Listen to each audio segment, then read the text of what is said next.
Hey guys, we have four amazing guests. We have Sam and Savannah from Wide Worlds, and then also our friends Toby and Samim from Laura Machine. Both have very interesting new companies that are doing their own takes on obviously the creative side of things, but even the opportunities for world building and new opportunities for creators. I'm going to bring up Sam and Savannah first. Min and I had the joy of meeting you in person, Savannah, in Hawaii, which is a great place to meet. That was We really were taken with the presentation you did there at the Swell event. My friend Summer and Richard that put that on, and we both got a chance to learn more about Wide World, but it is definitely its own kind of unique vision on where is everything headed. And you guys both have such interesting backgrounds in the sort of different things you've gotten to inspire this vision on your new company. So I'll turn it over to both of you. We're excited to learn more about Wide World there. Well, welcome to Gent Talks. Thanks, everyone. Thanks, Fred and Min. We are big fans of what everyone in this group is doing. We're lurkers in the chats. We've worked with many of you. There's a lot of familiar faces on this call, and we hope that all the new faces we get a chance to dive in with more over the coming weeks and help you out in any way that we can. We'll probably start off with some introductions, and then we're going to dive in and show you what we've built. Sam is muted.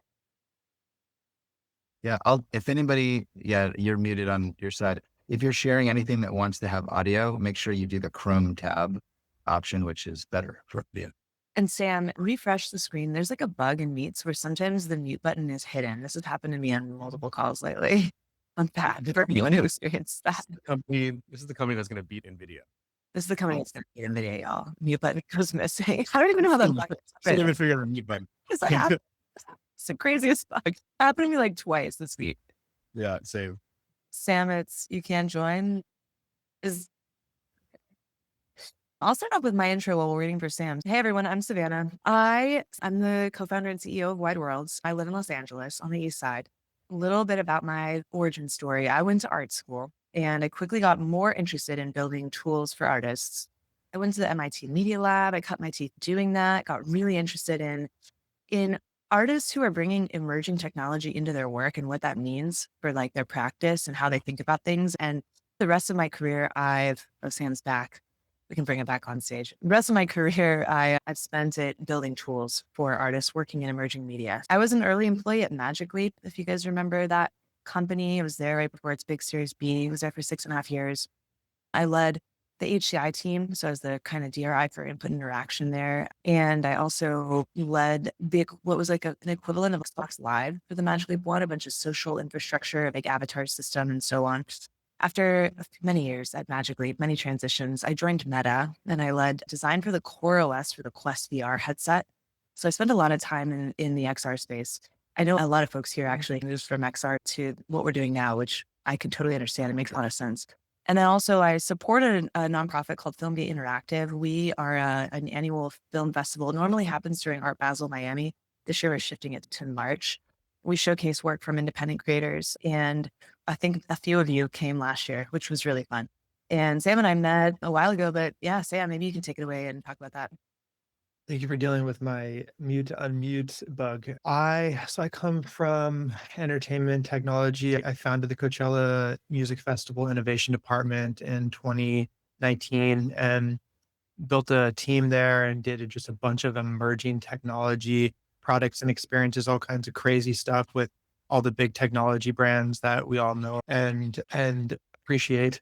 We probably brought a dozen products and experiences to market for Coachella over the past 6 or so years. I was able to spin out a studio that does innovation and product work with entertainment companies in LA.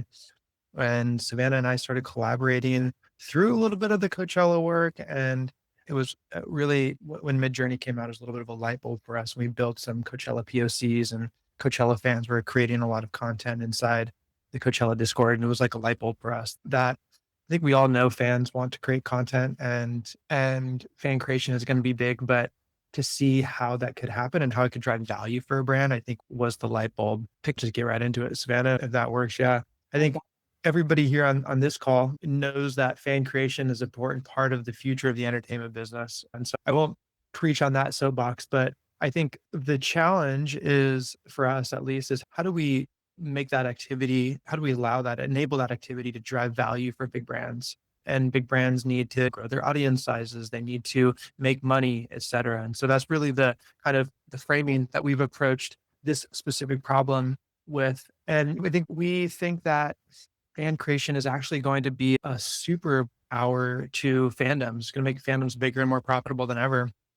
Fan content will outnumber like brand content. When I say brand, not only like big entertainment brands, but also any IP brand. As you all know, the what defines a brand is only going to get smaller and smaller as the capabilities to make really amazing stories gets more scaled out to wider groups of people. So that's the framing that we're approaching it with. I can talk a little bit about like the problem space that we're really focused on right now, how it's relevant to this group, and then can move over to Savannah for product demo so you guys can see how it works.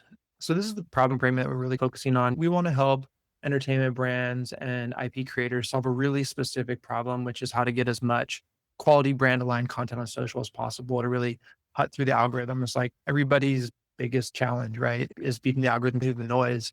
And when we look at UGC and creator content for the larger entertainment industry, but really for anybody who's trying to promote something on social we just think this content can be a lot better. It's been the same content for 10 years. It's like influencers or fans in front of a green screen of a preview or something like that. And it just doesn't really stand out. And what AI has really enabled is the tools to make content that does stand out.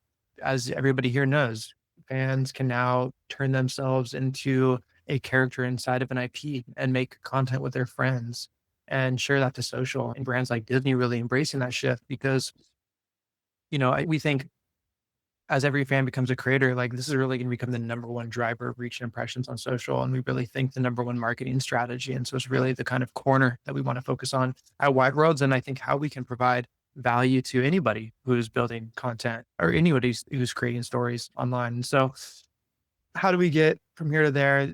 We're a company that uses AI to turn anyone into a quality UGC creator for entertainment brands. And the content that is created on our platform is so good that it gets between 3x to 10x more impressions, likes, comments on social, because these fans really see it and they understand it and it makes sense to them and they just want to engage. It's just more interesting than what's currently out there. And so the way that we work with AI native entertainment brands, IP creators such as yourselves, as we integrate into your social channels to really drive engagement and reach. And Savannah will show you a little bit more about that. And the way we work with larger, more established entertainment brands is we onboard a select number of top fans, creators, influencers. And we work hands-on with them to really create content and it gets approved before it gets shared so they can familiarize themselves with this new paradigm of fan engagement.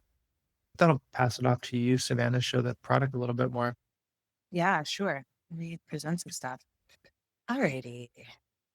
Okay, so maybe just to summarize, what is Wide Worlds? Wide Worlds gives entertainment brands the tools to safely unlock fan creation to drive engagement and revenue. So we are a vertical solution. We're built specifically for entertainment brands. We built an AI platform that delivers amazing on-brand narrative content, and this powers a bunch of fan-facing marketing tools across a brand's channels and products. So I'll show you an example. Our customers like Black Mirror, they pay a subscription, use our platform. They launch UGC marketing campaigns directly to their fans on social. Fans, if I'm a fan, I see this post from the brand, from Black Mirror. I can click this link and I'm invited to create something within their world. And we launched this campaign about early last week. It's inviting fans to create their origin story within the Black Mirror universe. So they can quickly create something featuring themselves, a character to represent themselves. Jay made some stuff. Yeah. Jay's content looks so good in here. We got to find it. Yeah. Jay made a bunch of awesome content here. I'll show you a couple examples actually.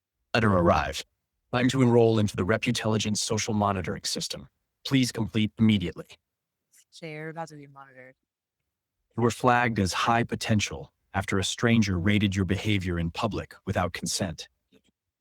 So you can tell here the content and the scripts are narratively aligned. And we'll dive into how we're doing that in a moment. 3:14 a.m. A message from Iris. I've been watching your potential.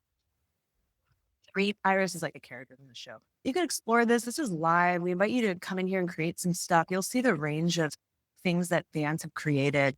And 30% of this content is shared. It's a really high number for a UGC marketing campaign. And so these campaigns drive between 3x and 10x impressions for these brands. That's the kind of value that brands are getting from this. But what we find actually is that brands and creators who work with us, they come in for like quantitative marketing lift. And the value they really get out of this is just realizing all the creativity in their audience and fans that is unlocked through giving fans better tools to really extend their IP and create within their universe. I want to talk about the more substantial technology that we've built to enable this UGC marketing tool. So we peek behind the curtain. This is the admin dashboard that a brand or a creator would use to configure custom styles and characters and IP controls to enable brand aligned fan creation for their audience. So we've built a custom styles and context system. I'll show you what that looks like. First of all, we have a flow where you can train LoRa's. For a long time, our product was based on creating a better flow for training LoRa's and managing that content. Recently, we have a new system. We're still ironing it out, but it's definitely performing better once we get it right. Brands upload just a few images, and what we do is we automatically generate really deep visual guidelines and guardrails so that everything created by fans is really unmistakably the brand. There's still a long way to go. You'll see there's some content that I just showed in here that maybe isn't perfect, but generally speaking, we make it way easier for fans to create brand aligned content. We also take in a lot of context about the IP in terms of character relationships, keywords, key concepts, themes, stuff like magic system, like what type of magic is and isn't allowed in the world, which is like massive for allowing fans to create narratively coherent, consistent stuff. And we structure all of that into a big taxonomy of this content. And we use that then to drive things like these suggested prompts, the way that we automatically enhance when a user types something simple to get a better prompt, how we take an image and turn it into a video, and so on. We even generate these campaign like concepts for the brands. And all of that is really driven by this system.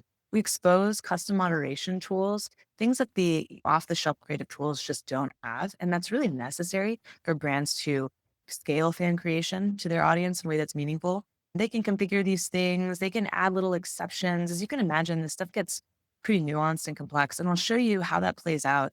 So we use those guardrails to modify, block, or adjust content that's not aligned to the narrative. Here's an example. This is from a person named Michael. Or I guess, yeah, probably Michael made this.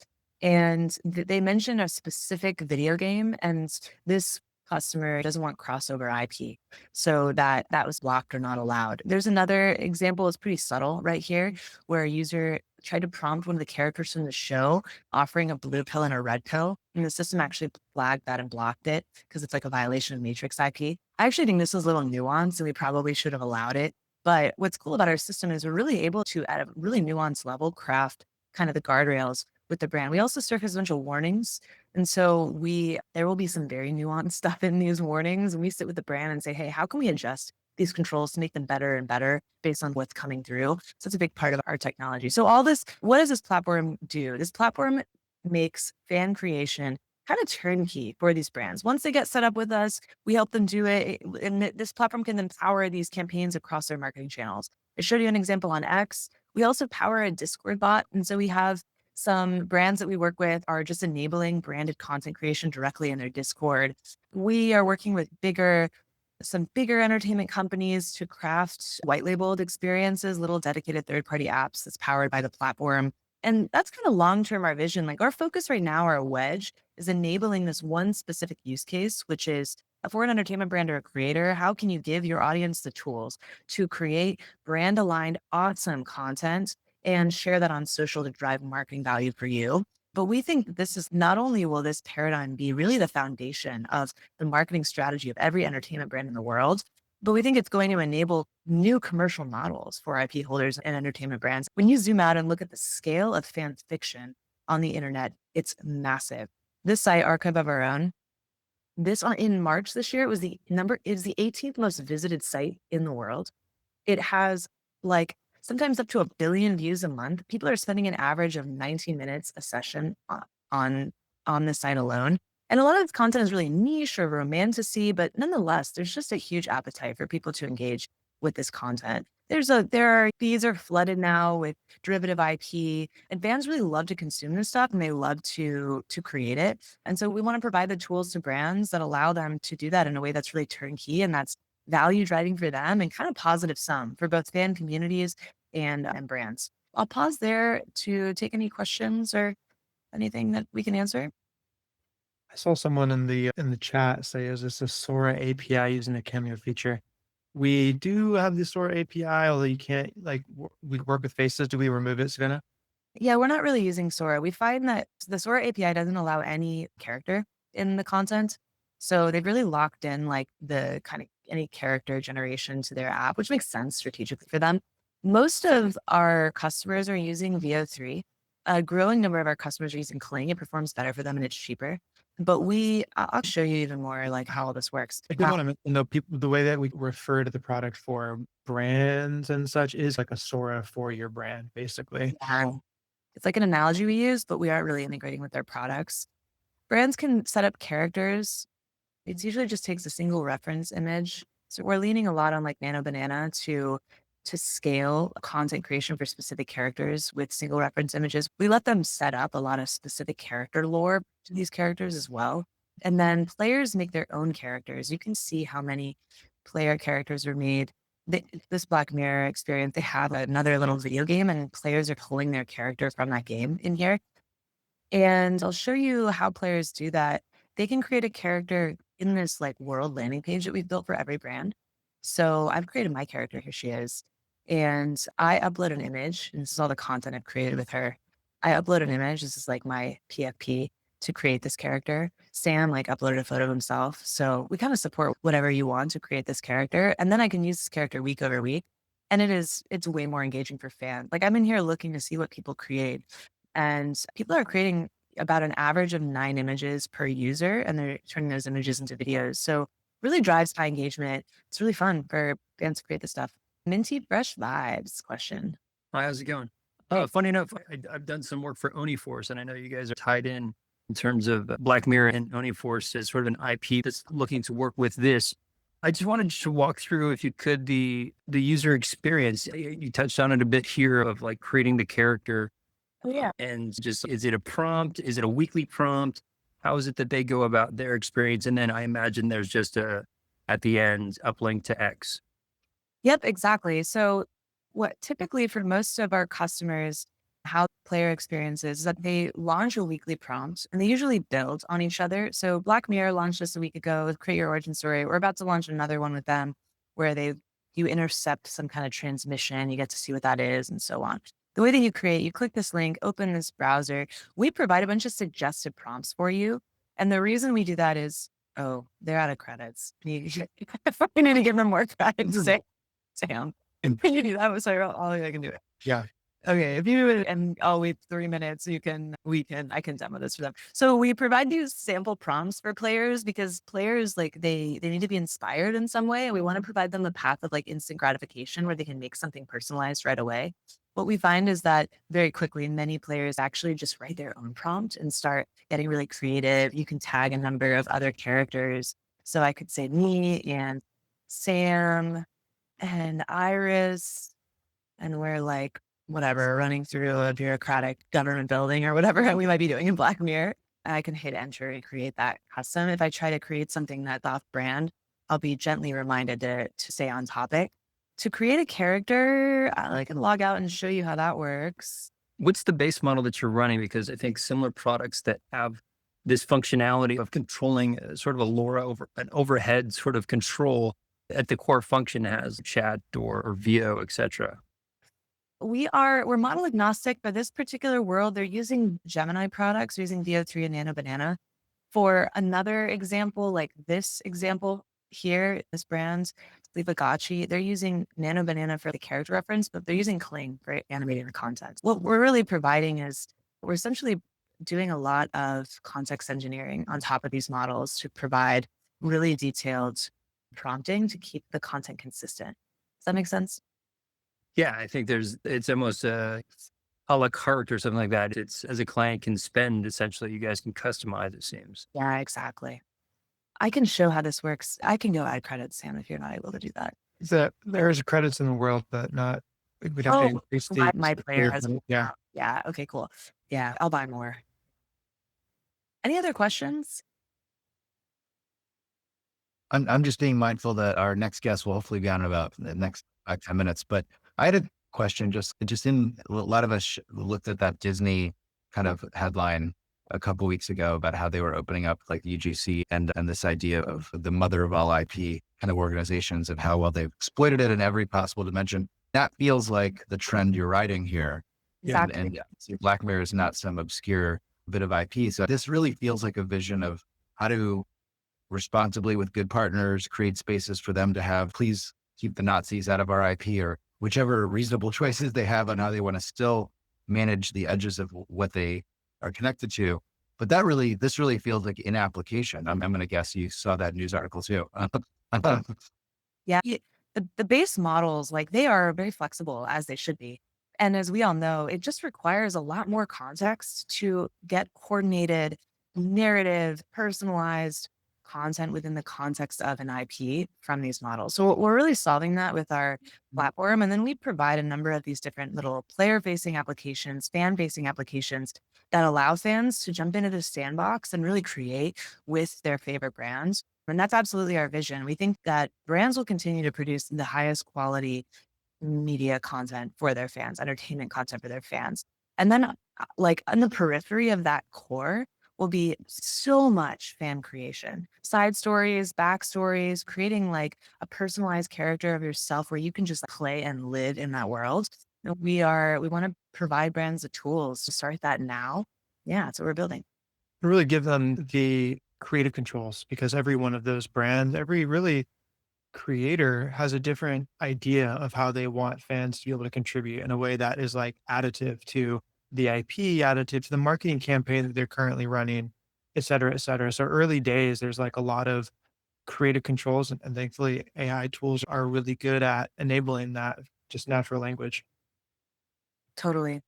There's a lot of Super fear, I cool. think, associated with you work so hard on a brand and IP, and then it's just like the idea of UGC scares most brands to death. As Fred was saying, like the inclusiveness of things that might not be what you want. And I think it's a weird line to try and be comfortable with and to try and push into those areas of allowing creativity in UGC. Is this like a subscription model? Because you're talking about very customized things, but is this or will this be a subscription model where I can just add my Laura and it's going to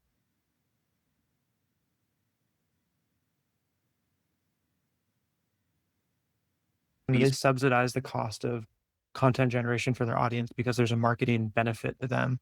And so I saw someone in the chat say, what are credits? Brands can set a limit on how many of those credits that they buy an individual fan can use so that they don't have just like one fan burning their entire subscription worth of credits or something like that. And that gives the brand the ability to determine how big of a funnel they want for engagement with their audience. And then if creators like players, fans run out of credits, they can buy more if they want to. And then there's a revenue share with the brand. For creators, AI creators who are building IP, we work with a number of them on the platform. And there's like more of a freemium model. So they can get up and running and start engaging their audience. But typically the creators that we're working with have smaller audiences than these larger, like traditional entertainment brands. And they're really trying to find the first 5, 10 people that can really engage and build with them with their IP from the ground up. And honestly, we have a lot more fun working with AI creators because there's just like such an understanding of the technology and what it's capable of and an interest in allowing your small but burgeoning fan base to determine what the new villain looks like, or what happens next after your little 2-minute short and kind of shape that with you. And I think that's the experimental space that we're really excited about. That's the future for sure. It's really interesting. I think about some of us know Kevin, the kid. He's a really very successful AI filmmaker who I think is on a lot of people's lists of like people to follow. And he's doing really interesting stuff. Did the first SAG partnered film. Like I think most of us discovered him when he started doing like a Batman film or he did a Star Wars film. So it's an interesting idea that there's this two-way street of value for the IP brand. In some ways, it's inviting people to do stuff and then they can choose whether it helps market their IP. But for people that are building their own careers, and that's some of us are always thinking about who gets to be the new creators, who gets to be the new famous people. Like it's an interesting idea that there's a fair exchange there, that then someone gets to play with that IP to put themselves out there, and then they get to start creating their own story. It's a very interesting vision for the two-way street.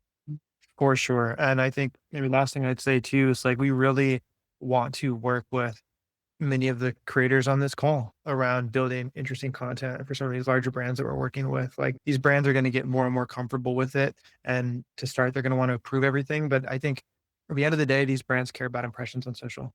And that's like how they market their IP, and creators can really help make better content that lives on social. I would say though, one thing we've learned from working with independent creators, like that is absolutely true for brands. We have learned from working with independent creators, like a 1-person, 3-person project, is that they are not as concerned about that. And what they actually are interested in, and it's why I think that this segment of independent creator is like our trailblazer and lighthouse. What they're most interested in Wide Worlds for is the ability to activate their like their growing audiences to help them deepen their IP. So I'll show you an example. Is Does Wilfred Lee happen to be on this call? Not No? sure. I'm hoping to pivot to Toby and Laura Machine Or soon. okay, In about to be minutes. But continued. we have one more question, and please finish your thoughts, Savannah. Sorry. No, it's okay. To be continued. I think mostly it's like what we're most interested in is like a paradigm of IP expansion that deeply involves fans, where there's a core set of creatives that are like structuring the rules of the universe and putting out the highest quality content. And around them is an ecosystem of fans that are extending that IP and creating new characters and making it like a living world. And I think the next generation of more real-time models is going to make that more obvious than ever. I know that there's many folks here who are doing world building and IP expansion. It takes a lot of work and it is incredibly fun to do with people. I know there's some projects in the mix here that's really exploring that firsthand. I'll pause there because I know we're going to. Brian, you had a question. If you want to jump in, and we'll pivot to Laura Machine after this. Go ahead, Brian. Oh yeah, I was so looking at your demos there, like the Black Mirror world and stuff like that. Is that once you've set up your account, are those things you can go find on the website? Yeah, go to app.wideworlds.ai and play around. Okay. You don't even need an account, in fact. We just make it as easy as possible for you to create and share. So jump in there. We would prefer if you set up an account, but you can just start creating immediately. Sorry, I ran out of credits. I use this product so much and I don't want to put myself under special admin privileges because I want to feel the user experience. But I literally am just out of credits today. So next time we'll give you a demo of how it works. So you can try it yourself. It's very easy. App.wideworld.ai. Super cool. Obviously, people have ongoing questions. Please do. I don't know if you guys have busy days you have to go. I think there's some very interesting overlap with you guys and our next guest. And if we have time, it'd be cool if we even have like a bit of a roundtable discussion at the end of this. But I'm going to bring you guys off the stage. Thank you so much. If you guys have questions, please use the group chat. And Savannah and I think Sam are both in our LA group chat and I think Basecamp chat. Not hard to find them. But thank you both and appreciate you tolerating my slower, sick vibes today. But I'm going to bring up our friends Toby and Samim. Toby has the sort of funny distinction of that if you were to Google my name, for some reason, his picture comes up because I interviewed Toby a long time ago when I was doing stuff for Real Screen. And for some reason, the search engine really thinks he's a better looking version of me, which is true, by the way, but he's not a version of me. He's just better looking. But Toby's also interesting because he and I worked together when we were both at Vice. He had a much more interesting job than I had there. He was heading up Motherboard, which some of you maybe read back in the day, which is probably among the coolest publications in the tech space and a very critical eye towards it as well. But always been very interesting to think that someone with that background would start building their own thing. So I think when Min and I were early days, quickly working with Toby in a previous life, it's been very exciting to see what you're building. And obviously today I'm getting to meet Samim, which thank you for staying up late in Switzerland. You have at least one other Swiss friend on this call who could relate. But I'll toss it over to you guys. You guys have your own amazing contribution to this moment of what's possible with this technology, how creators are getting involved, right?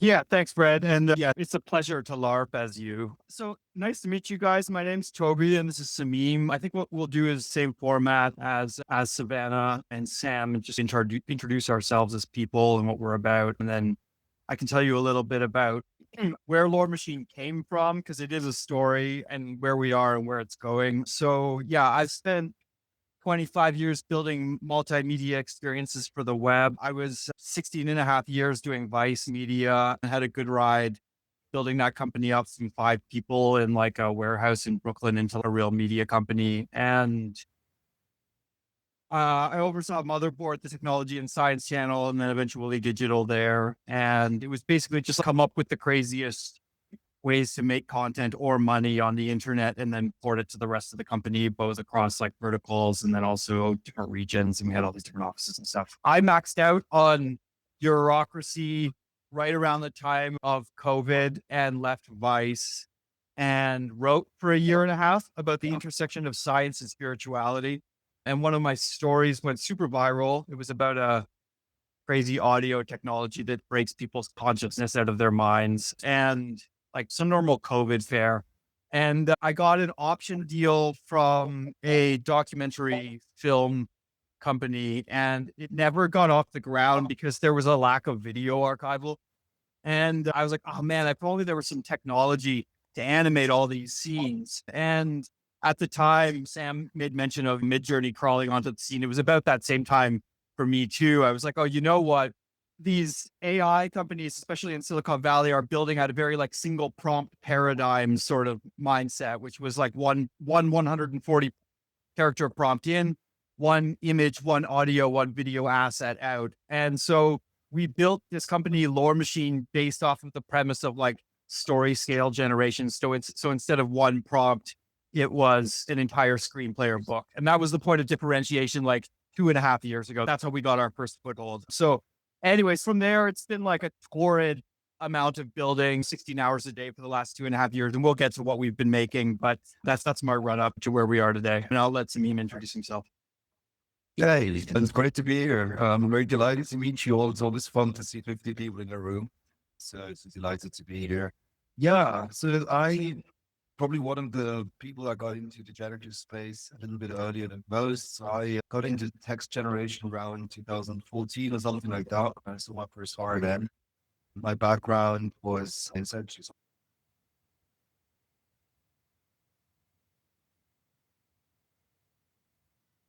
Australian learning 2014 or something like that, and started to be very active in that scene, the early scene before, it blew up to the extent it was now. Ran a company in that space called Creative AI about 2015, one of the very first VC-backed generative AI companies doing image generation, design generation, a little bit ahead of its curve, and ended up going to global DeepMind for about 5 years, 7.5 years, working essentially across the whole spectrum, where everybody in that time frame was quite aware that AI would shake up the entire product landscape internally and externally. And so we did a tremendous amount of work around what does LLM mean for these products? What does image generation mean? What does multimodal models mean? What is the shifting interaction paradigm and so forth? After that, I spent a bit of time at Cogniface, again, doing ML stuff, more open source focused. Founded 2 more companies, one in the audio generation space, where we trained the foundation models for the audio space and exited that successfully. And kind of a thread throughout all this time for me has been the couple, but one is that story is absolutely essential to human expression. The coming tsunami of slop was quite evident 10 years ago and even more evident 5 years ago, and now everybody sees it. We're drowning in slop. And the differentiator really is story. It is how we communicate meaning between humans, and to rethink how we take these slop generation machines and make them meaningful in human communications, in human relations, and so forth has been a narrative throughout my last 10 years of something. And so this is how Toby and I started to work together really around the shared passion for storytelling. I have kids. One of the most insane and beautiful activities I can do with my kids is tell them stories. It's the most human thing, one of the most human things potentially after eating food and going to the toilet that we can do. And so it's wonderful to see how we can now bring this vision of augmenting storytelling with machine learning and AI, flesh that out, work on that frontier. And so, yeah, that gives you a quick overview of how we met and do our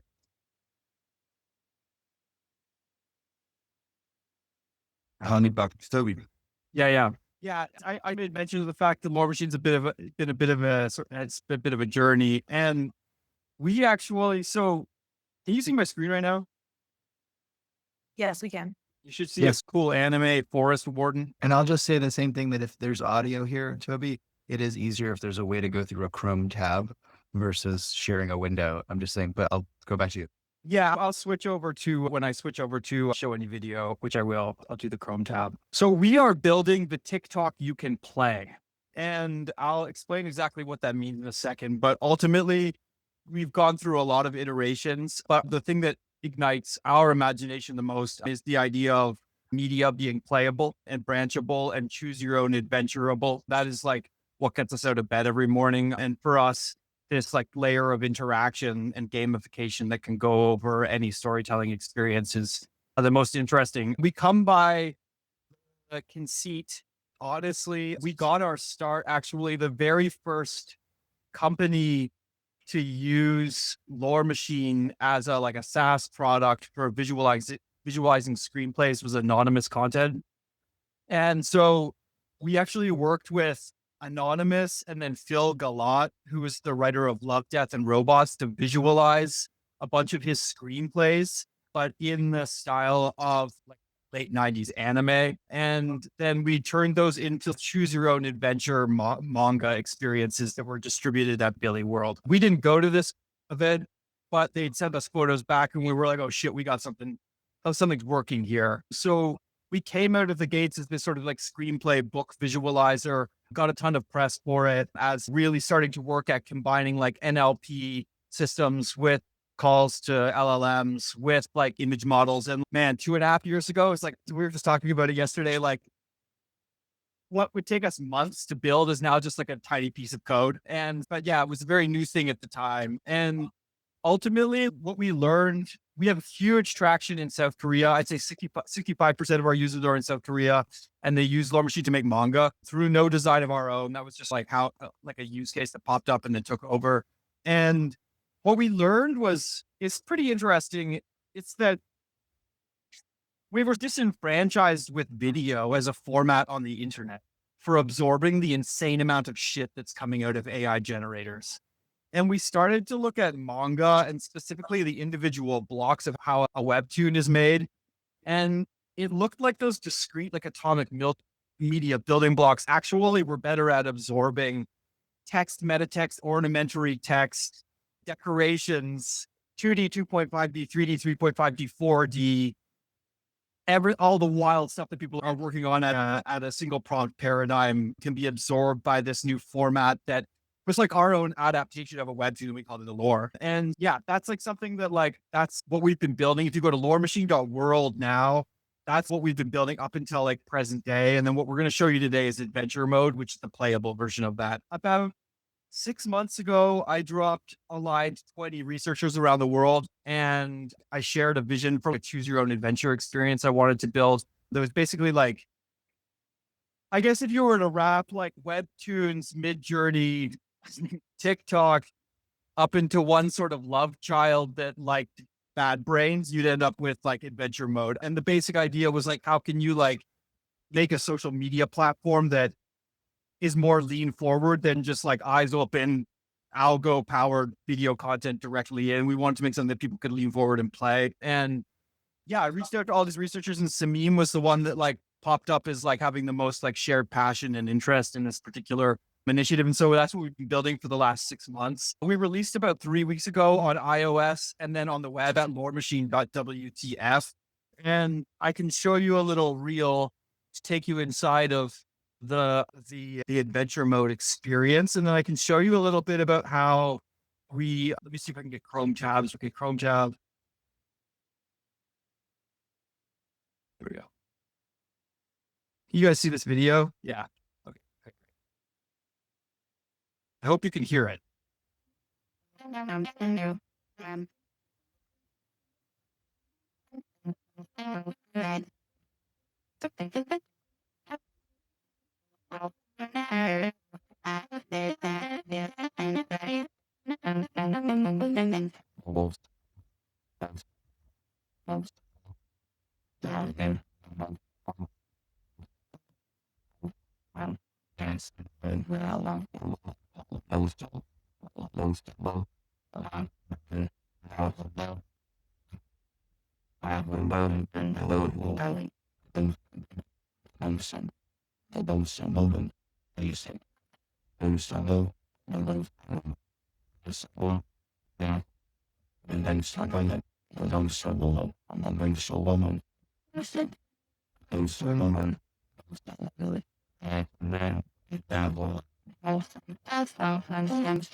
Yeah, that's just a quick little overview of like the core functionality at loremachine.wts. That particular use case was actually in partnership with an Instagram account called the Archive in Between, which is a really cool storytelling community that creates these like mythological, it's like tour videos for mythological places.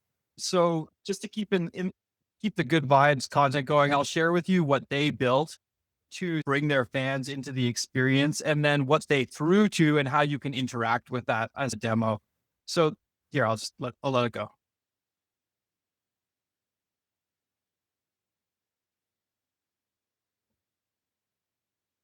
Oh, weird. I can't get up there.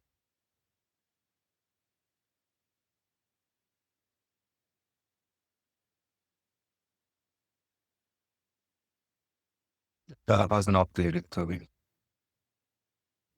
Yeah, we Oh, can. we're still looking at the trying to old share another Vimeo. page? Yeah, we're still looking at the Vimeo. My bad. Sorry. One sec. Yeah, you got to switch tabs or something. Yeah, I see it, Manuel. Okay, one. Okay. Cool. We've got a little bit of a problem. I may have accidentally sent one of our junior lodge members, Rotea, on a contract that's a little over his head. He's just left the lodge en route to the labyrinth of Philosopheras to track down an old arcane relic, the Sword of Alephane. Client wants it for some ill-fated war effort, I'm sure, but that's beside the point. I listed the lethality rating at 6.2 because I'd heard that Philosopheras was in the midst of a dormancy cycle. But the big boss is awake, and hungry as an Ouroboran serpent. Every trap in that damn maze is going to be twice as deadly. Every one of his beasts is going to be as me. And that contract's lethality rating should have been at least a 12. The poor sup's got no idea what's waiting for him down. That labyrinth will skin him alive. Plus, if contract overseer Chom finds out I've gone and sandbagged another lethality rating and killed another junior hunter, he just might chop me gibbles off. You've got to help me out. Maybe go and give old Roteo a little bit of guidance and see if you can get him through the maze. Hey, there just might be a little something in it for you, too. Wonder what becomes of Roteo? You decide. Enter the labyrinth of Philosopheras on Lore Machine and seize control of his fate. Click the link in the bio or head to loremachine.wtf. Tap the Alright, icon so- inside the story. Board. Do you get the idea? We're like basically doing these fun choose your own adventures. So this is the labyrinth of Philosopheras on Lore Machine. So this is it doesn't look as good on desktop as it does on mobile, but you have this sort of like block by block storytelling experience where that the archive in between guys built. And so this is where it gets really fun, is you can then basically grab the remix button, remix it, and it rehashes all of those blocks or select blocks depending on what you pick.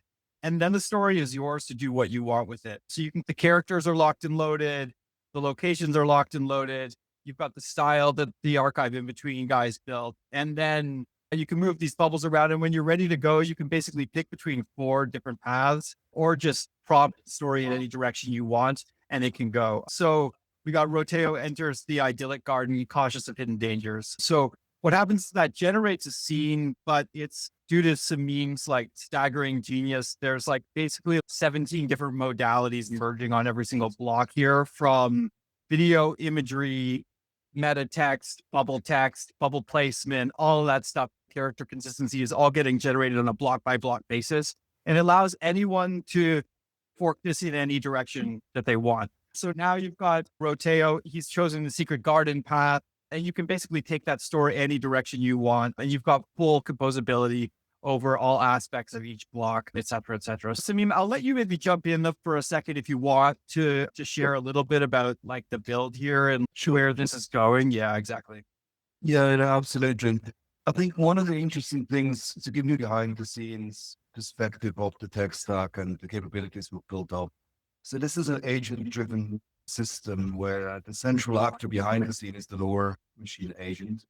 And you can think of this essentially as a mini Hollywood studio in agentic form. So when he reasons about this story, and he gets a very small kind of textual information about what happened, and he will reason about things like cinematography. What would be a good lighting scenario for the next shot? What would be a good camera setup? What would be the right actor setup? What would be the next script plot, the next story read that should happen? What are the suggestions that we should give to the user? So it has a mental model of what the user would like. And as Toby mentioned, so things like character consistent and so forth are quite rock solid at this point. So you could do fun stuff where you can say, mid story now, the main actor has a pink hat. I'll give you a silly example. And so from now on, the system knows he has a pink hat. And then maybe you say, in the next scene, the two characters face a challenge. The water is rising in the room. And the system will reason about that. And so the water will be rising in the next scene that the image synthesizer will produce for you. And so you're in this kind of dynamic interplay as a game player. And I really like to think of this as an act of play, and not as an act of consumption, but as an act of play. You're in this kind of human in the loop, AI-driven experience where you can go anywhere. It's quite open-ended, but there's a clear narrative arc. There's clear suggestions. Let's go there. And so this opens up a lot of very interesting possibilities. And I'll give you one that I had a few days ago. So my daughter, she's 5. She had to go to the dentist. Big ordeal, the whole situation. She was quite scared of it. And so what we did is we played the lore. You basically go in, you set up the story with just the prompt. So a little girl named out has to go to the dentist. And we generated a story in 10 minutes of 25 bucks or something, where I played the whole thing through. And interesting for me as a creative of this, but also as a dad, is it took away her fear through the act of storytelling. And it was visualized with her face, and my face is there. It's stylized and all that. And so it had a tremendous kind of emotional impact. And that's something that I think is magical and really shows that power of getting high quality storytelling, which very few people are really capable of, into the hands of more people. And that it does the beautiful images and videos and stuff, that is wonderful. But the main thing is it's in service of that story. It's in service of that emotional impact. And I think going forward, where we see this whole going now technically as well, is early next year, we'll see the beginnings of real-time models. Right now, if you generate the block, you're at 15 seconds wait time, which is, if you zoom back 12 months, it's unheard of still. Early next year, we'll be in a regime where it's 5 seconds. And then mid next year, we'll be in a regime where it's 1 second. And so we're preparing for that world right now, where it very much becomes the future of video games in some sense. And I think fulfilling on that promise of video games still are locked in that old mentality of guns and shooting and stuff. And so this will really open that up, a new medium somewhere between cinema and video games, which is much more mass compatible. And I think we're preparing for that world, and it's already a ton of fun, and will be even more fun in 6 months from now.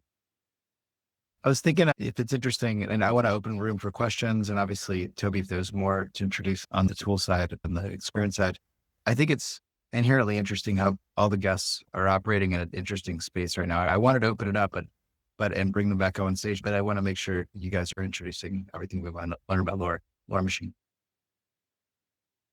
Yeah, I think we're good. I mean, you can get solipsistic with this shit because you spend all your time with it, but I think we got the main idea across.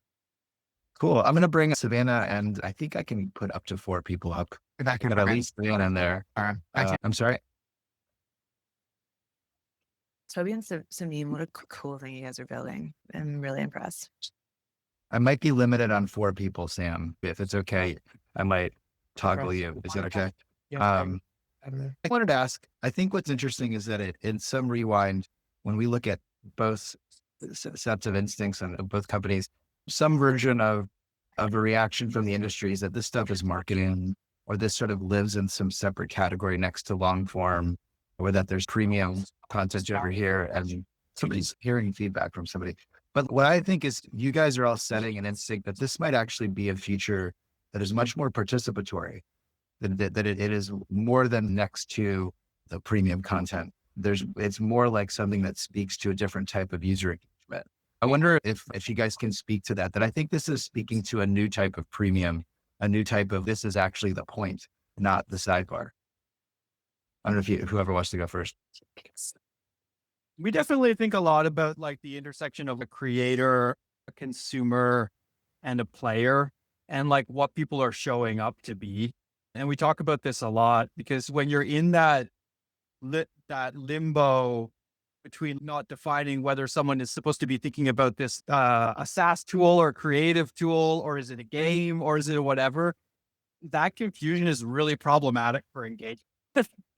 Like you really do need to help people understand what that is. And so like we has spent a lot of time scrutinizing that very question, Fred, is like, what is the point? What do we want people to interpret as the point here? And I think personally, and obviously this is like a funny call to be saying this on, but I'm not particularly into the idea of AI film as a way of replacing a format that we already know how to make really well. And so the question is then, what is it like good for?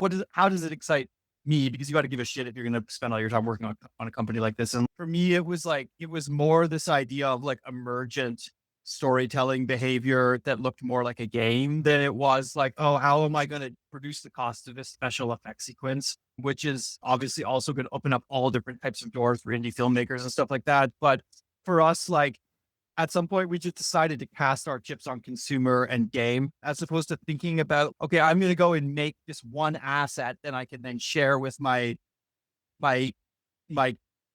fandom or following or whatever as like a unilateral form of communication, and it becomes like more of a two-way street for communication. Yeah, that's my POV on it.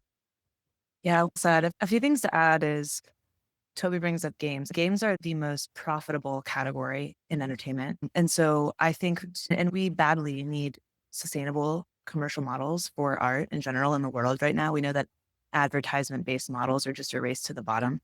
And so I think it would be a good thing if a lot more art looked like a game, because I think that there are sustainable economic models in that category that other creators soon will have the ability to adopt, which is amazing. And I think super makes me really optimistic.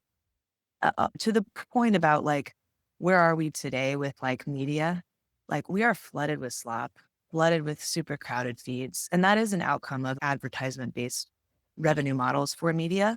And I think when people are really quickly getting fatigued of this, consumers are, and they will seek participatory entertainment experiences because it is the anti-slop. When they can co-create together and they can socially create as something fun to do, and they can personalize that content. Actually, we were talking to Jay. Jay is helping us out lately. And the other day, Jay is like, it's the IKEA effect. Like when you build your shitty chair, you love it because you built it. And that I think will apply to some of this media too. Like you and your friends will create content together and it will be incredibly compelling to do that. Much more compelling than scrolling your feed, which I don't think anyone feels super good after doing anyways. I think I love the IKEA pitch. I've heard people talk about that. It's like, Right.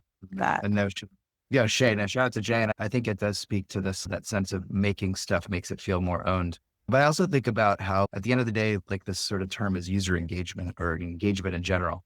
And originally the engagement was which TV channel did I choose to watch tonight live? Like that was a really powerful form of engagement. What am I actually building my schedule around that I watch at 9 o'clock at night? And was the paradigm of previous TV. I think this opens up this much more dynamic, informed by a world that's mobile, informed by a world that's swiping things and using their thumbs and leaning forward. And there's always been this kind of feeling that video games are a choice somebody makes when they want to lean in, and movies and TV are things when they want to lean back. But I think we're starting to play with this middle that still talks to IP and stories and worlds that capture imaginations and then invites them to create and co-create. There's just something really special happening in this lab that you guys are all playing in and doing a really good job funding yourselves to deliver something special. Cool. You know, about another beat, which I think one of the big things that is bubbling on the surface right now is so these systems are starting to be adaptable in real time. We saw the first generation of TikTok 10 years ago, 5 years ago, and so forth. But that's still media that takes the order of 10 minutes to a couple of hours, 2 days to produce. This stuff now is instantaneous and learns from every decision you make. And so we see the early signs now of essentially self-optimizing media. And you can see this in something like the Lore and internal experiments where when you do 5 or 6 of these stories, the 7th story you do, there's a sense that it's what you like. There's a sense you like cats and not dogs. There's a sense that you like snarky humor and maybe not sadness. And I think this is really where we'll see a new media being born, which qualitatively will be different and in my worldview better than traditional linear form media and games per se, because games has this very steep production upfront costs, which makes it not malleable. This stuff is instantaneously malleable and hence hyper personalized. And yeah, this gets to be quite excited. We see the early one, the deep fake integrations into all this stuff. So I mentioned with Law Machine that the fact that my daughter's face as a manga is there, it changes the game for her. It makes it relevant. The fact that the system then knows that she's scared of the dentist in the next story she does completely changes the game for her. And so these are quite exciting times we're going into. Can you guys hear me? Yeah. I was about to say, Sam, I'm sorry. I'm going to It's all good. swap tiles so we can bring you up. Oh, good. I didn't know if you can hear me when I'm not on the stage. The one thing I wanted to say to your point, Fred, is we were at the Google Recreate conference yesterday, and I honestly can't remember who said it on stage, but they were talking about it doesn't have to be an either or. I think it's an and, right? With a lot of these types of experiences, I think there is a world where so many of these different types of platforms can exist. And I think like when I think about the problem I really want to solve, it is finishing an amazing movie and finishing a great book and having another place to go to stay immersed in that world. Right now, I go to Reddit, right? And I go to Reddit, I read what people are saying, and it gives me another like 10 or 15 minutes of immersion in the world that I just exited. And I think that there's an opportunity to create something that is a lot more immersive, whether that's for stories being created on Lore Machine or stories being created by Disney. I think there's a world where people can go and have a variety of different types of participatory experiences. And I think I'll take the other side respectfully, Samim, on the debate around whether content is fully personalized or whether it continues to be one piece of content that people all create and consume. I think the like cultural experience of the same piece of content that everybody sees and everybody can talk about on social is so important to driving virality and popularity around content. I have a hard time seeing that completely disappear. Maybe people see a different ad or whatever, different product placement or something like that. I really do see like creators and studios and people building content that's like the backbone of a world, like the canon, and the fanon can be a lot more varied and customizable and targeted to different segments and demographics. A little peek at how we see the future, I think. It's interesting. I think a few of us in the chat are reacting to why some of us over time like TV more. I think TV is also better business because it's returning and there's seasons and we can build companies around it.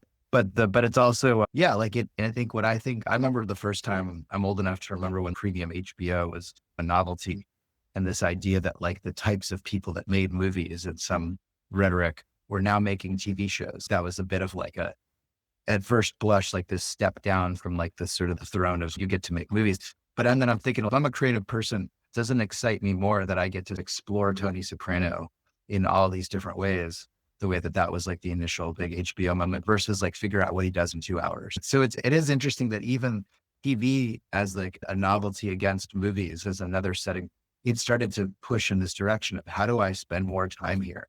But that was still a top-down narrative. It was still like David Chase will tell you what Tony Soprano does in all these places. This sort of points to you're a big fan too. And I love that word fan. And is there a universe where we're starting to contribute? Minty's here. We've both been a part of like Web3 projects that were very instinctively built around the idea that the creators were listening to the Twitter spaces. They were listening to the Reddit threads in terms of how it affected the story they were creating. And there was an inherently porous relationship on some of those we could go down the rabbit hole of things me and Minty and Min have done before. But I'm just saying, I think this is the thing, this idea that it starts to feel like a natural instinct that TV started.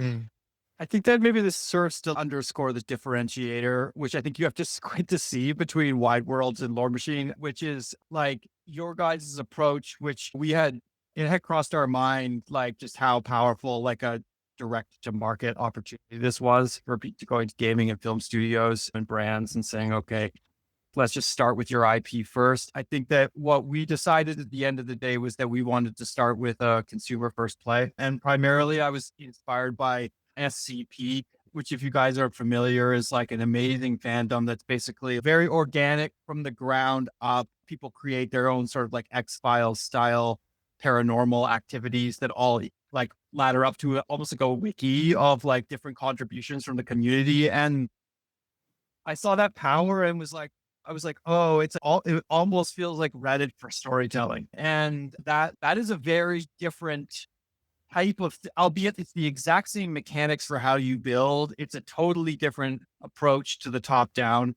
like start with the IP and then let people remix versus building from the ground up. And I think that what's on our heads all the time is how does IP originate from the wider world, as opposed to like, how do you parrot what's already there and just show, and it's basically Comic-Con on the internet. And so I think that everywhere the two shall meet, but it's cool to see people building for the pre-existing IP, which is not our main mandate right now. And then people arming, but you can see it happening at both levels, and we will work with studios and there'll be overlap. It'll be interesting, but they are two different directions for sure. Totally. Yeah. And that Right. emerging IP, we think it's just going to be absolutely massive. So totally understand the direct to consumer play.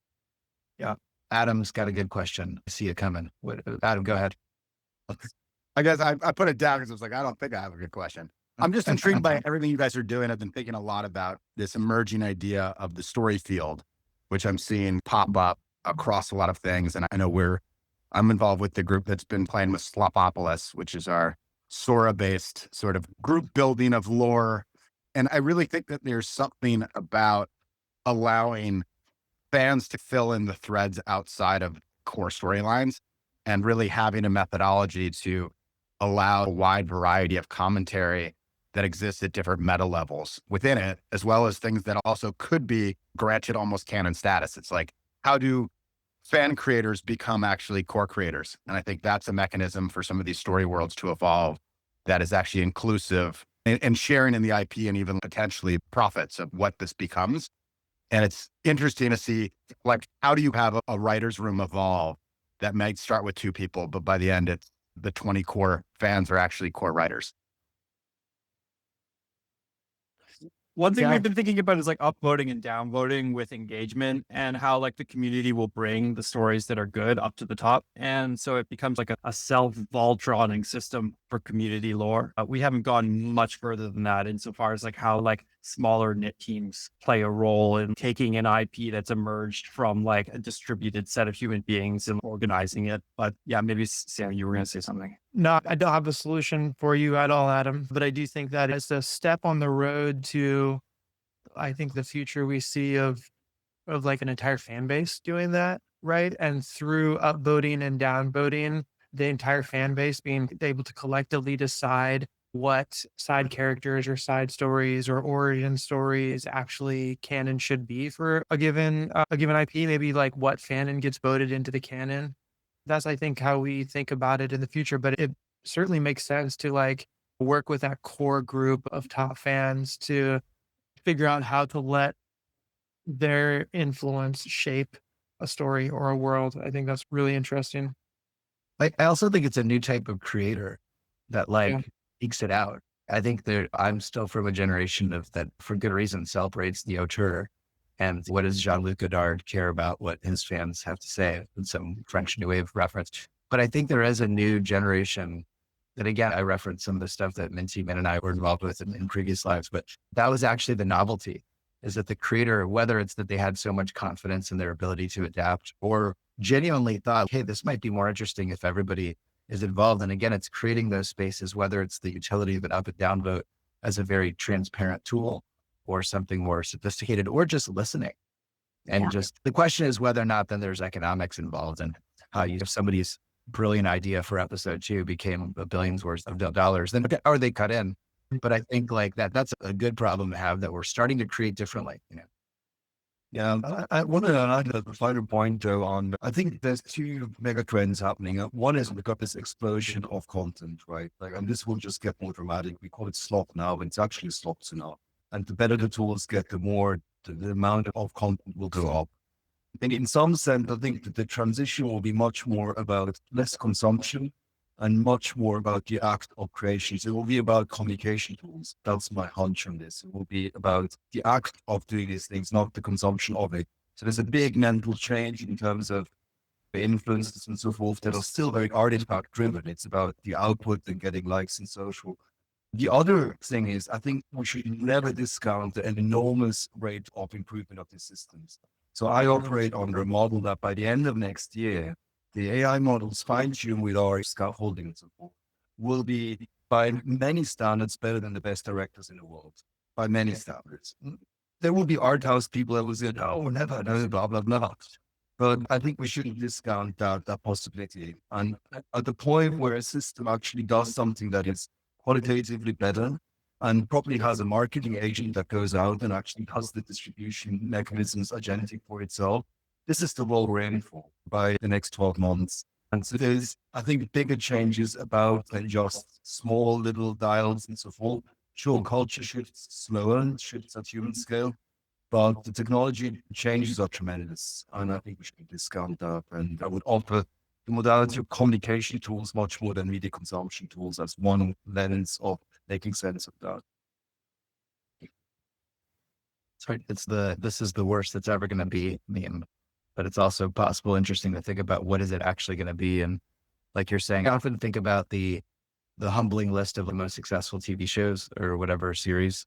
And it's a lot of SpongeBob SquarePants and very familiar formats and very formulaic shows that I wonder if whether it's the types of tools that both of your groups are introducing the view, or just like, yeah, like if we've got a good formula that works, like why wouldn't a great predictive engine come up with even better storylines than people that sometimes need a lot of coffee to get to work? And even the loop will be closed. There will be a market research agent in the mix that does large scale market research and reflects it into the agent. It's already happening. And those systems, the full media landscape, agentic systems, that they're a weapon to be behold. Yeah. But to Toby's point, in terms of something that it sounds like it really wakes you up every day of what Lore Machine can do, is how do new people jump in? Like, how do new creators really get to create new IP and succeed? It does feel like the incumbents, and if I'm Bruce Springsteen, me and my music collection are going to be doing fine for a long time. It is like where does this amazing moment introduce it? It sounds like both of you have different answers for that. Like how, I think Lore Machine is very clear on it. How does Wide Worlds think about the opportunity of the new creators, the new IP? I think for us, it's like the challenge today for anyone doing anything is distribution. How do you build out a distribution channel for your work? And how do you build out, in the case of creators, it would be an audience following. Not that we've fully solved it by any means, but I think our thesis is that creators will be able to build out up an engaged audience by inviting their audience in to help them actually co-create and extend this IP. So we want to build out tools that are proven to do that and to cut through the noise and help them manage algorithms that are not necessarily stacked in their favor to engage an audience in a really authentic way and create that like strong fan loyalty from day one. Yeah. The difference between the two companies, just so to echo it, is Lore Machine, you're like building new IP. You don't really do that on Wide Worlds. On Wide Worlds, you bring IP that you've already built and you engage an audience with it. Yeah, makes sense. And I think that speaks to all the different ways this sort of participatory technology can work. And again, I think seeing Disney seemingly open up the doors to either of your companies to come in and say, well, how about we work together, or them creating their own. I also think there's something for everybody. Like I look at Lore Machine, I always have, Toby, and maybe it's knowing you. It feels like it speaks to also a creative vibe that I frankly, to a degree, associate with you. There's a personality there. And I think that's where this gets really interesting, is that as all these creative tribes and sort of opportunities can keep growing, it's even more interesting that it isn't just like a something for everybody. Although that's a great kind of pitch to an investor. I think that there could be something that grows at scale for things that really have a point of view, which is what you might argue the Star Wars fan base is doing instead of the Harry Potter fan base. They've found their sort of space. And I wonder if the technologies have that ability too. You know, Fred, there's something that we realized really early on, and this was there's a finite number of really good storytellers in the world. Like, it's not everybody. And I think you make a grave error to assume that it is. And something that we're building towards on that front is like stratifying those different types of archetypal, like people, like everyone would like to be a good storyteller, but not everyone has worked their entire life on that. Not everyone eats, sleeps, and breathes it. And so one of the new features that we just launched this morning is like, instead of launching a lore that anyone can remix, you can launch a world. And that world essentially it's done by professional storytellers, but then not necessarily IP holders, but they've sat there and they're the ones with the time to sit there for an hour vexing over every single detail. And then they can invite people to play. And so if you look at the grand scheme of things, it's so not monolithic. There's so many different down the creative stack, from studios to writers, on down to like internet creators, on down to people who just want to dabble or play. And so I think that right now it looks like, I was joking that Wide World and Lore Machine, you have to squint to see the difference. But as we proceed into the future, the differences will scale out in ways that we couldn't even imagine. It would be very differentiated. So anyways, that was just, as you were talking, I was thinking about, we tend to think in terms of, oh, creator over here or consumer over here, when really it's a continuum with a lot of like gray area in between. And that's the opportunity. I see Jay and Adam have a couple of right close to time. Adam, since you had the last question, if it's okay, I might give Jay the first question. Go ahead, Jay. Hi, I am both working with the Wide World team and I'm really enjoying playing with the platform. I also am part of the core Slopopolis group. And one of the things that I think we've wrestled on in Slopopolis is we've created the story world and players can play in that story world, but how do creations in that story world cycle back into lore? How is lore maintained and proliferated? How do you get that virtuous cycle of allowing players to play in the bounds of a ruled and structured story world, but have those creations continue to expand the world? And I think that's going to be a sort of key differentiator for UGC and player created storytelling, is when does a player creation get sucked up into that story world? And to that end, to a lot of what people are talking about here, how does that creation get monetized? You look at 50 Shades of Grey started off as Twilight fan fiction. A lot of the sort of the fan fiction of an existing IP property spinning off into its own story universe is something that happens often in the romance space, but not exclusively. And I guess to say this isn't really a question at all, but just you guys are awesome. So keep doing what you're doing. So Jay's your cheerleader in charge. That's great. And if you have a response to that, I also want to make sure Adam got in the last question before we go in. But go ahead, Savannah, since you comments. Oh, amen. Preach them. Just speculate, but I think it comes down to how fan bases and, of course, the original IP holders, most importantly, actually, what they think about content created by fans and how they vote on that content, how they view that content. And there's some algorithm of sorts that I think can determine what fan gets added to the canon or the lore. We have no idea how that's going to work. Just speculating now.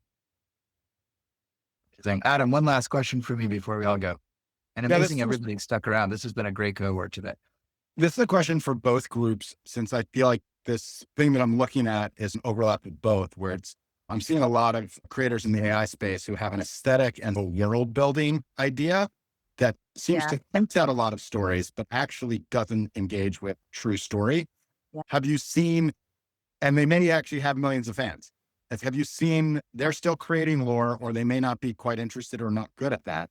Are either of you guys playing with anyone who's grown a fan base, but is like inviting people to actually co-create, which I think is scary if you're the creator, but if you're not going to do it anyway, why not invite people in? We saw that a lot when we were focused more on independent creators that have, probably thinking of some of the same people, they have a huge following and they have a world that definitely implies deeper story, and they have an expressed interest in building out IP. But for reasons of time, resources, maybe the challenge of it, they aren't able to do that. And we do think that there's an opportunity to let them do that. And IP expansion is a real value of this tool, and it's a real positive ROI to use that kind of language, bringing an audience into the fold. Yeah. Toby, what do you think? We're seeing it. It's a new paradigm. We had a group called Well of Fables reached out the other day, and they've been creating like games on Lore Machine that allow that, and then inviting people to play and getting 30, 40 remixes and good reaction from people saying, go and play my stories. As a founder, you wait in the woods for these types of signals to see whether it's actually like your fever dream is actually the right time for it or not. And like whether it's ready to think about this shit beyond the core AI creator set. And I think my bet is around like spring of next year, there'll be anyone who's playing in this space will have a little bit of an I told you so look on their face as it like spreads quickly across as a way, as you do your turns, that people start to understand that this is even possible. It will catch on like wildfire, but we're seeing the beginnings of it now. Yeah, maybe I'll just end on one thing, Adam, to your question also came to mind. I think that there is this desire to world build and create story is actually an innate human desire. It's like an innate outcome of us being creative beings. And I think a lot of people here probably were the kids that like fell asleep at night by like playing the movies in their head, like imagining stories and worlds and so on. And I think a lot of people that is that when they are their most creative true self, like they are generating stories. And that's what gives me conviction that this will be the way that we entertain ourselves when the technology can catch up to what the human mind is really capable of, and that it will be incredibly fun. And to Toby's point, it will just grow explosively the second that technology matures a tiny bit and we innovate in terms of the user paradigms to make this happen. So grateful to all four of you. And Toby, I know you and Samim came in late entries, but you've been on my mind to reconnect with since we first connected a long time ago. And I'm glad. I think the overlap today made this a more robust conversation. I think there's a real topic here, and I hope everybody enjoyed that. And Samim, grateful to you staying up so late. I know this is not middle of the day or early of the day, but thank you for jumping in today. Also really cool meeting you. And we had two Sams in a way here. So that worked out. It was a lot of symmetry on today. I don't know if people call you Sam, but I was looking at the first three letters of your name, so I'm sure. But thank you all. Man, any closing thoughts? I know this is a topic area that's really important to you too. Oh, as I was just curious, what if you guys were creators, what would you do? Given what would you create? What story would you tell? What world? But So Sam, if you want to share, Sam and I have lore. Like we're creating deep lore for the company. Yeah, actually, that is very true. I was actually going to go a different direction. Savannah, you can maybe talk about the company lore. I would probably find like a book or an IP or a movie that I could create within and see if there's like an audience there to leverage to build off of. If I was a creator, just because that's like what has always fascinated me, see if there's like a side story or something that I can create from a pre-existing audience, a pre-existing fan base. I think that'd be a really interesting place to play with. I know we'll go into it, but we're building some stories ourselves too for fun. Yeah, I wanted to add, so I'm using lore pitching primarily to communicate in my family. Two kids and wife, and we communicate through lore machine essentially. Whenever there's a challenge, whenever there's a thing that we need to discuss, we found actually that this medium is much more high bandwidth and fun to communicate. So it's That is a foundation layer to go through. I mentioned the dentist story, there's 50 of those. So yeah, that's super fun. That is so cool.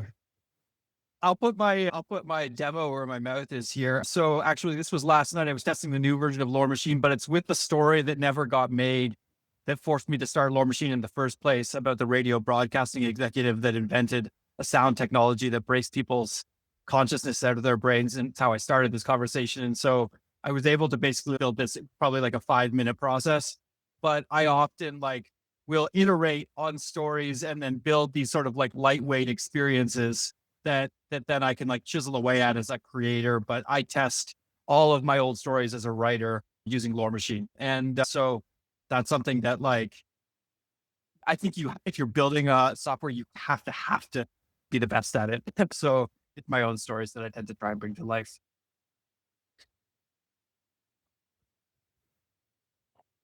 Good question, and that was so good. Good question, man. Like I think Toby, you said that there's only so many great creators. I think that'd be true of like people that really succeed on the level that when we get inspired, I think we also get excited when all of us get to create. And that's what these tools invite us to as well. I think that's so deep of what we get excited about where machine cinema is headed. But yeah, not if everybody gets to be Christopher Nolan, but I think everybody gets to contribute in a way that we maybe didn't know was possible. I think about so many people's first experience with Midjourney.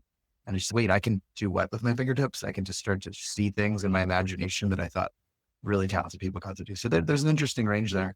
We're way over time, guys. I don't know. And it says a lot about the subject area, and that we all stick around and keep talking about it. But super impressed with both of your companies. We'd all be very lucky to participate and collaborate. You guys are also great. Thanks, everybody. Thanks for helping me feel a little bit better on a sick day, but I had a lot of fun with you guys. Thanks for having us.